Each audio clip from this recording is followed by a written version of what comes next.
Would you like to know the difference between different types of soils and soilless medium? Would you like to know what works best for starting seeds indoors or for starting a container garden, or just the differences between these different soils in general? Hi, I'm Valerie and welcome back to Now Gardening. Putting on our gloves today because we're going to get our hands dirty, because I don't know about you, but when you're standing in those garden stores and you're looking at those mountains of bagged soil, it seems a bit overwhelming, and it's important to know what you're looking at and which ones you should buy. Maybe you, on the other hand, have heard people talking about vermiculite or universal soil or soilless medium and wondered what the heck are they even talking about. So today we're going to look at the 9 most common types of soil and soilless medium, and I will explain what those mean in just a moment. And we're going to talk about how they work best, in which cases to use them, and also what impact they have on different plants. Let's start with soil. This is kind of the classic growing medium. It's been used since the beginning of time.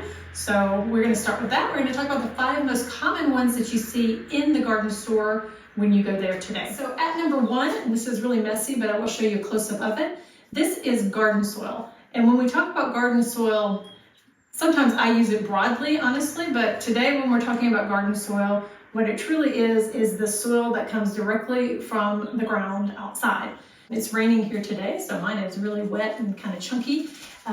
This varies greatly depending on where you live. Here we have clay soil, whereas if you're living in the Midwest, you're probably going to have like really rich topsoil that is easier to dig in. Obviously, this is what you're using if you're using a tractor and growing a big garden, but it's not usually great for containers and for seed starting. When you're starting seeds indoors, they need a very lightweight kind of soil that the seeds can push up out of really quickly. And when you're growing in containers like this, or even like grow bags, then you need to be very careful about aeration, so how much air can get in and around the roots of the plants, and also about the drainage. So garden soil is not usually the best thing for these types of application. However, people have used this since the beginning of time, so I'm not going to tell you it can't be done. It's just today we have options that are sometimes better suited for the way we grow today. On to number 2, and we're going to talk about potting soil. Typically, you'll see it has these little white foamy looking styrofoam pieces in it. Those are not really styrofoam, those are something called perlite,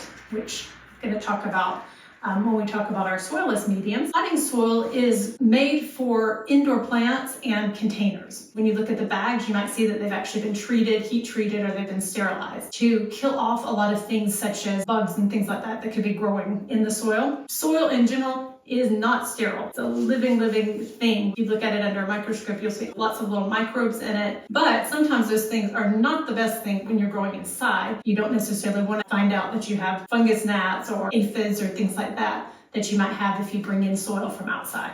So that's potting soil, used really for indoor gardening or for container gardening. Next, we're going to talk about universal soil. This is what mine looks like here, but honestly, I can buy 10 different bags. There's going to be 10 different formulas for universal soil. Universal soil is kind of a catch-all term for soil that is just kind of general purpose. So you see that this is used a lot in flower beds outside or flower pots outside. It doesn't necessarily have the same things added to it that potting soil does, which is why you usually find this at a much cheaper price. And so some people will actually buy the universal soil, me included, for my pots outside, not necessarily for indoors, but we'll buy the universal soil and then we'll add some things to it to kind of give it some of the similar properties of potting soil.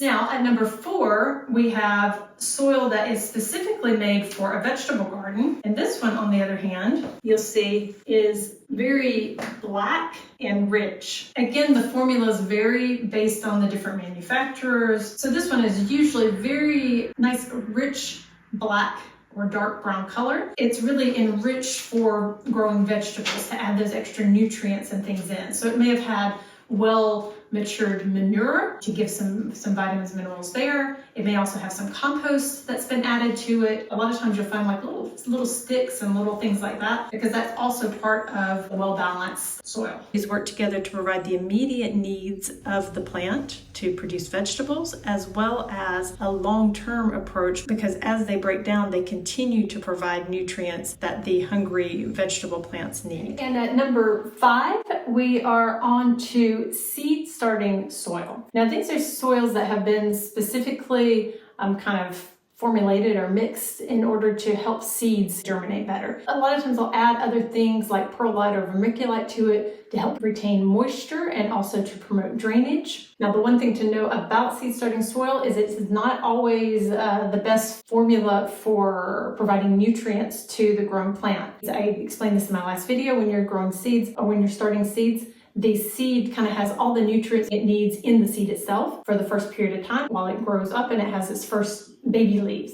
Once it gets the true leaves, the next set of leaves, which are the true leaves, at that point it needs to be in soil that can help provide the vitamins and the minerals for it. So at that time, if you have started in a seed starting soil that is kind of nutrient poor, like it uses a soilless medium, then at that point you would probably want to pot it up into something that is a little bit richer in vitamins and minerals. So before we go on to soilless mediums, if this video has been helpful so far, please don't forget to leave me a comment or hit the thumbs up. Now moving on to soilless mediums. Soilless mediums are, as you might have guessed, they don't have soil in them. There are different types of things that you can grow in. They do help provide a structure for roots. They're used a lot in hydroponics and also in improving soil mixes. So in other words, as we talked earlier, I kind of said, oh, this one may have this added to it. This one may have perlite. This one may have vermiculite. These extra things are what we call soilless medium. They're not nutrient dense. They don't provide the minerals and the vitamins that seedlings need. Here, we're going to talk about perlite. And perlite is actually really interesting because it's this little white stuff. When I was a kid, I used to think that it was styrofoam. Maybe it was when I was a kid, I don't know. But it's actually a volcanic glass that has been heated until it expands. So it makes these little puffy pieces like this that actually can kind of crunch if you press down on them. Aside from hydroponics, it's most often used to improve drainage in potting soil or in other soils if you want to add it to it. I often use perlite whenever I'm potting up some plants like aloe vera, for example, or other succulents. The drainage is really important for those types of plants. They don't like to sit waterlogged. And so that's where I use perlite a lot, is to really kind of help with that water drainage. Next, which I've talked a lot about today, is vermiculite. And vermiculite is a mineral-based thing that has been processed to basically turn it into little flakes. So it gets turned into these little flakes. Interestingly enough, they absorb water.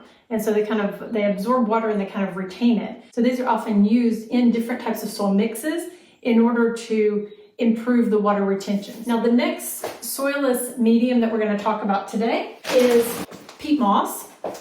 Don't be confused by the name on it. This is in French, but it's peat moss. This should be used sparingly because it is a limited resource, and it's actually mined in the peat bogs of the world, most of them in Canada from what I understand. This material is really used a lot to enrich soils in your garden. So let's say you are growing directly in the ground outside, or you are using garden soil in your garden beds outside, but maybe you have alkaline soil like I do here.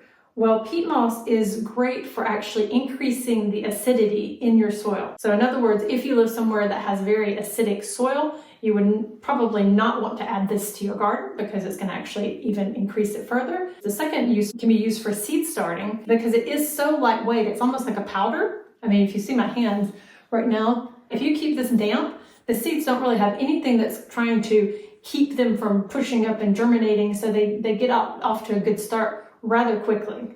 Now, what I've found that actually works even better for starting seeds is coconut coir. Now, there's different pronunciations between the British and the Americans, so I'm choosing to pronounce it this way, dang it. It's actually made from coconut husk, and so they take the coconut and they use the husk of the coconut and they grind it up. It's really, really great for seed starting, for getting the seeds actually up and at them. They really germinate super quickly, especially if you have the coconut coir pods that you just kind of wet and they stay very, very damp for the first few days. It's really efficient for seed starting. So if you have any other questions, don't hesitate to drop them in the comments down below and I'll try to answer them. Thanks a lot, and I'll see you next time. Bye.